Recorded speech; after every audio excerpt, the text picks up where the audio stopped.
The chilling silence of a cold February morning, 1979, was shattered by an unspeakable act.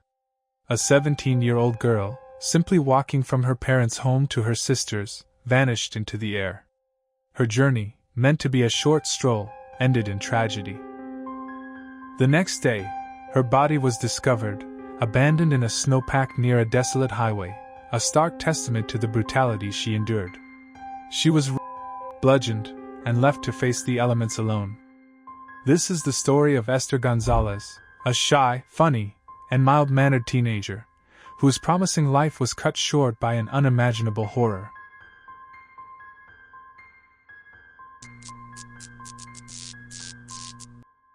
The morning of February 10, 1979, began with a phone call to the Riverside County Sheriff's Station in Banning. A man reported finding a body, his tone described by deputies as argumentative and reluctant to provide details about his discovery or his presence in that remote area. The body, located off Highway 243, south of Poppet Flats Road, was quickly identified as Esther Gonzalez. The scene immediately indicated a horrific crime. She had been assaulted and severely. Detectives, faced with a limited crime scene, turned their attention to the enigmatic caller. Within 5 days, they identified him as Louis Randolph Williamson. This was a pivotal moment. Williamson was brought in for questioning and, in what would become a crucial and perplexing turn of events, agreed to take a polygraph test. In 1979, before the advent of sophisticated DNA analysis, polygraph results held considerable sway in criminal investigations.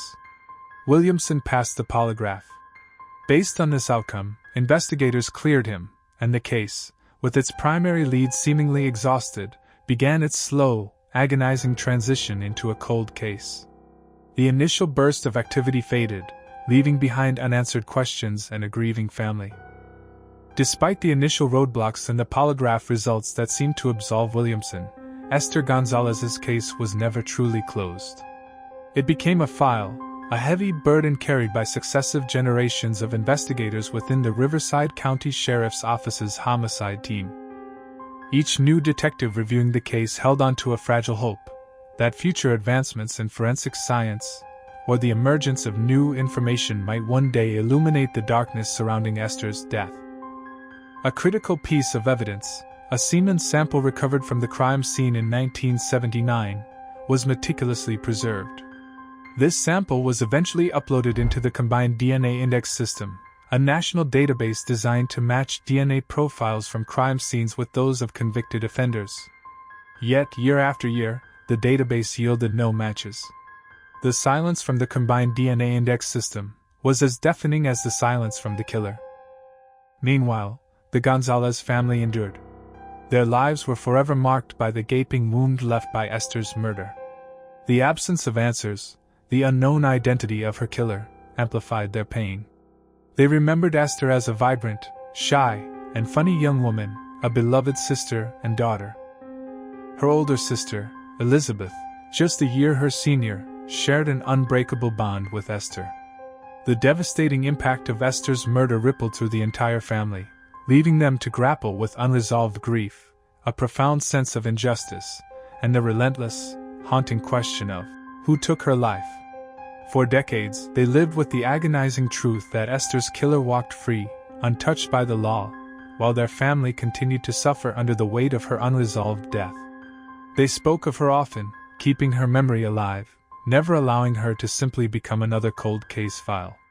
Their quiet persistence, their refusal to let Esther be forgotten, was a testament to their love and their unwavering desire for justice. As the 21st century unfolded, the landscape of forensic science underwent a monumental transformation.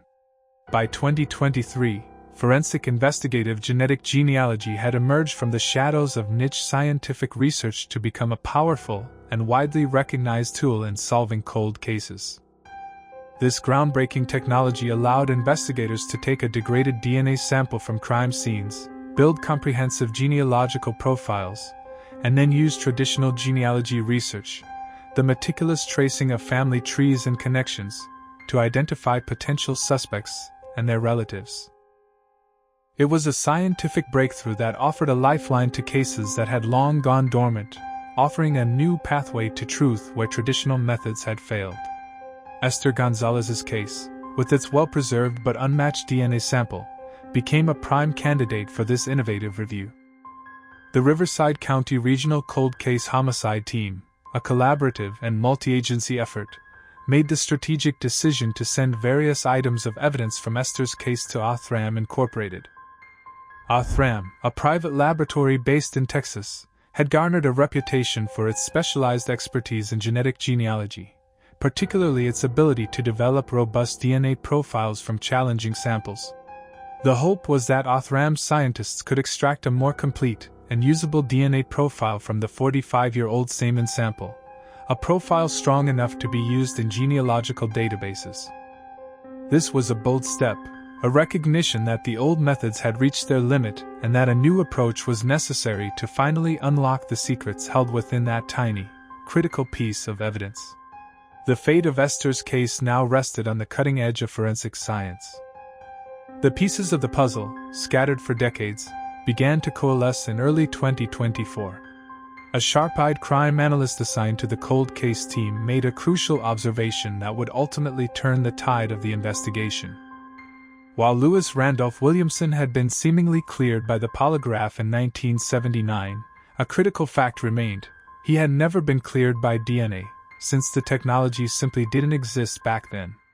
This realization, a simple yet profound insight, immediately refocused attention on Williamson, despite his decades-old clearance. The polygraph, once seen as an unassailable truth, was now viewed through the lens of modern forensic capabilities. But the investigation took a significant somber turn when authorities discovered that Lewis Randolph Williamson had died in Florida in 2014. This meant that he would never face justice in a courtroom, a bittersweet reality for Esther's family. However, his death also opened a new and critical avenue for confirmation. During Williamson's autopsy in Florida, a blood sample had been collected and, remarkably, preserved. With the crucial assistance of the Broward County Sheriff's Office, this preserved blood sample was obtained and immediately sent to the California Department of Justice Laboratory for comparison. The results, when they finally came, were definitive and unequivocal. The DNA from Williamson's blood sample was an irrefutable match to the DNA recovered from Esther Gonzalez's body.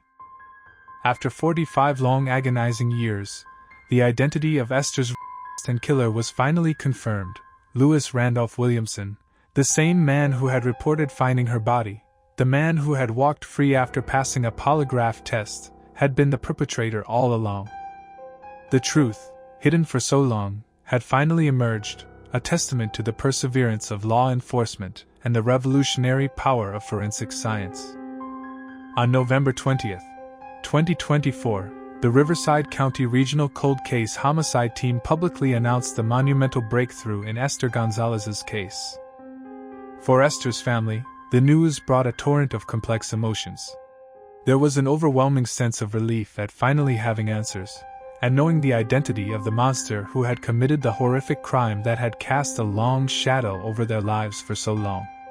Esther's brother, Eddie Gonzalez, expressed the family's profound gratitude to the Riverside County Sheriff's Department on Facebook, stating, "After 40 years, the Gonzalez family has closure." The truth, though delayed, brought a measure of peace. However, this peace was inextricably intertwined with a pervasive sadness and a lingering sense of injustice. The knowledge that Williamson had died 10 years prior, in 2014, meant he would never face accountability in a court of law. He had escaped earthly justice. Esther's sister, Elizabeth, articulated this bittersweet reality with poignant honesty. "We are very happy that we finally have closure. We are happy about it, but, since the guy has died, a little sad that he won't spend any time for her murder." The full measure of justice, a trial, a conviction, a sentence, would forever remain elusive. The identification of Lewis Randolph Williamson as Esther Gonzalez's killer marked a significant milestone, not just for the Gonzalez family, but also for the Riverside County Cold Case Unit and for the broader application of forensic genealogy in California. This case was the 50th publicly announced case in the state where advanced DNA testing and forensic genealogy had led to a resolution, highlighting the growing impact of these technologies on previously unsolvable crimes. While the legal proceedings for Esther Gonzalez's murder have effectively concluded with the identification of her deceased killer, the Riverside County Regional Cold Case Homicide Team has continued its commitment to justice. The pursuit of justice, even when decades have passed and the perpetrator is no longer alive, remains a persistent and evolving endeavor.